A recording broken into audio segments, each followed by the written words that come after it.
Mana problema shundaki, mana bu nechta sotayotgani KPI ga kirmaydi. KPI har doim biron narsa bilan solishtirganingizda kiradi. Biznesni vazifasi hamma operatorlar ish bilan ta'minlash emas. Yana nimaga kerak konversiya ko'rsatkichlari? Mana sizga misol ko'rinyapti, zo'r. Qani, mana sotuvchilarim bor. 6 ta sotuvchim bor.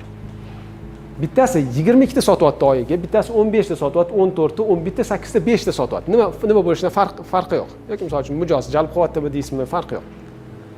Savol, qaysi biri yaxshi ishlayapti? 22 talik yaxshi, to'g'ri ishlayapti, yaxshi ishlayapti, to'g'rimi? To'g'rimi yo'q?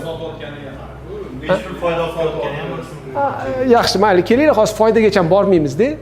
Sredniy chekkacha ham bormaymiz. Просто deylik, shuncha mijozga sotyapti deylik. Mana shu yerda kim yaxshi sotyapti? qayta sotayotgani bo'lishi mumkin, yangi anaqaga sotayotgani bo'lishi. Давайте hammasini qiyinlashtirmay, просто yangi sotyapti deylik. Yangi mijozga sotishyapti. OKsini ham bilish kerak. Ha, to'g'ri, ya'ni mana problema shundaki, mana bu nechta sotayotgani KPI ga kirmaydi. KPI har doim biron narsa bilan solishtirganingizda kiradi. KPI bo'ladi. Ya'ni buni nima bilan solishtirishim kerak? Xo'p, 22 ta sotibdi. 22 ta sotish uchun nechta odamga qo'ng'iroq qildi? Mana shunisi muhim. Chunki ma'munimcha 22 tani 300 ta mijozdan chiqardida, uni konversiya ko'rsatkichi 7.3. 15 ta sotgani 140 taga sotdi-da, uni ko'rsatkichi 11.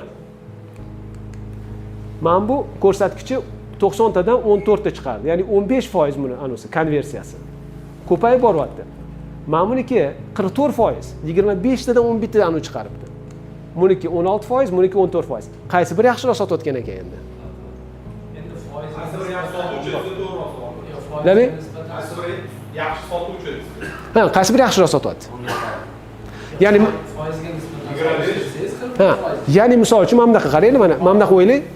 Sizda klientskiy baza bor. Klientskiy bazani bolalaringizga tarqatishingiz kerak. Qaysi bir bolaga eng potensiali zo'r klientlarni berardingiz? Kattaroq, semizroq klientlarni.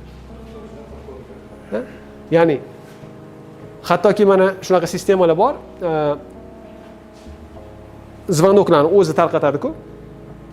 Misol uchun keladi, zvonok bitta nomerga keladi, keyin har xil operatorlar orasida tarqatiladi. Shunaqa sistema bor, konversiyani ko'radi. Bo'sh o'tirgan sotuvchilarning ichidan kimning konversiyasi yuqori bo'lsa, o'shanga yo'naltiradi.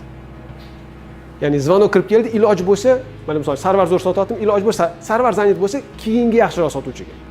U zanit bo'lsa, keyingisiga. Lekin bo'shab qoldimi, undan keyingisi yana bunga ketadi.